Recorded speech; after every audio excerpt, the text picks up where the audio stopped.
क्या आपको भी लगता है कि सारे लोग आपकी बुराई कर रहे हैं? आइए इस कहानी से समझते हैं। एक बार एक मोहन नाम का व्यक्ति था जो बहुत ही अच्छा इंसान था। सबसे हंस के बातें किया करता था और सबकी मदद करता रहता था।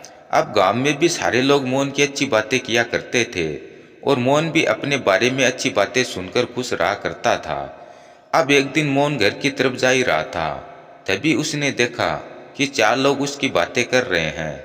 अब मोहन ने सोचा कि जरूर ये मेरी तारीफ कर रहे हैं और मोहन छुपकर उनकी बातें सुनने लगा। लेकिन ये क्या, वह इसकी तारीफ नहीं बल्कि इसकी बुराई कर रहे थे। कोई कह रहा था कि मोहन बहुत घमंडी है, कोई कह रहा था कि वह तो सिर्फ अच्छा होने का दिखावा करता है। अब मोहन ये सुनकर बहुत दुखी हुआ और चला गया।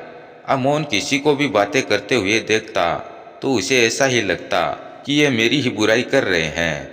अब मोहन का स्वभाव बदलने लगा और वह उदास रहने लगा।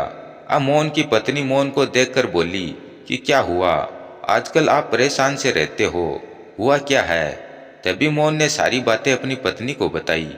अब मोहन की पत्नी बोली, आप एक काम करो, वहाँ नदी के पास में एक बाबा जी रहते हैं, आप उनके पास जाओ। अब मोहन बाबा जी के पास गया और सारी बातें बताई। तभी बाबा जी बोले, आज रात तुम्हें यहीं रुकना होगा। अब मोहन ने कहा, चलो ठीक है। अब रात में सोते ही पास की नदी में से मेंढकों की आवाज़ आने लगी। तभी मोहन बोला, आप इतने शोर में रोज कैसे सोते हो? ऐसा लग रहा है जैसे हजारों मेंढक हैं। अब बाबा जी बोले, क्या करें, तुम इन्हें निकालने में मेरी मदद करोगे क्या? तभी मोहन बोला, हाँ, कल सुबह इन सबको निकाल कर जंगल में छोड़ आएंगे। अब अगली सुबह उन मेंढकों को पकड़ने के लिए जाल लगाया और मेंढकों को पकड़ा तो 50 मेंढक निकले। तभी मोहन बोला, रात में तो ऐसा लग रहा था जैसे हजारों मेंढक हैं, ये तो सिर्फ 50 मेंढक हैं। अब बाबा जी बोले, तुम्हारे साथ भी कुछ ऐसा ही हो रहा है। गांव के कुछ दो चार लोग तुम्हारे बारे में गलत बोलते हैं और तुम्हें ऐसा लग रहा है कि गांव के सारे लोग ही तुम्हारे बारे में गलत बोल रहे हैं। हम सब के साथ भी यही होता है।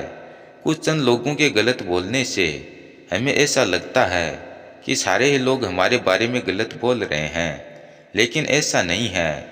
इसलिए उन दो चार लोगों से अपना ध्यान हटाइए और आगे बढ़िए।